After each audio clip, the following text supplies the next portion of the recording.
Hi there, and welcome back to another episode of Wealth Wednesday.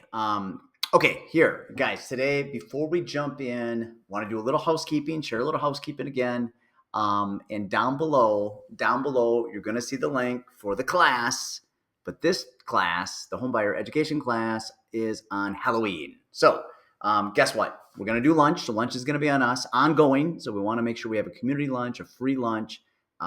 We're sponsoring these classes, so they're free vouchers for the classes, so we can have a good community lunch for everyone that attends. And since it's Halloween, we've also prepared a little bit of fun, so have some fun activity, and we're going to make it a little bit more exciting. So who knows? If you come in a costume, maybe there'll be extra prizes, have a little fun for Halloween. I promise it's not going to be too spooky or too scary on the class. We're going to make it a ton of fun and not too boring for everybody.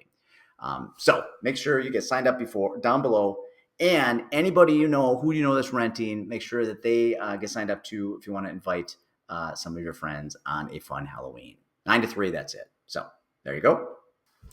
Okay, now let's get into this week's lesson, you guys. So the lesson is money without direction is a recipe for a bankruptcy.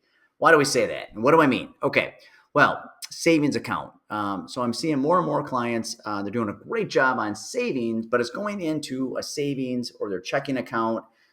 Maybe at best, they're getting 3 or 4% return on that per year. Maybe. Most of the time, it's like 0.5% or 1%. They're not getting any type of return on that savings. Okay, so here's the problem. Just so you know, average inflation in the last 45 to 50 years is about 4 to 4.5% a year. Okay, so every year that money's sitting there, it's actually losing money over time because the value of money is going down because inflation is there every single year.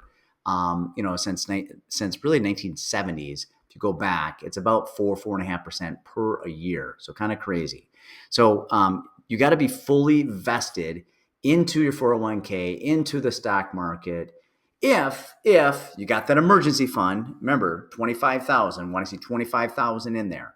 Anything over that is too much, and you should be fully investing into that 401k, maxing it out 23,500, over 30,000 if you're over 50. So you really want to make sure you're fully invested in the stock market. And just so you know, the S&P 500 since 1926 has gone up about 10 to 11% per year on average, doubles every 10 years. Next year will be 100 years, right? 2026. So there you go for this week. Always remember, though, if you're fully invested, got too much in that savings account, need to get more money in that savings account, fully invested and get a great return on it, always remember it truly is a wonderful life.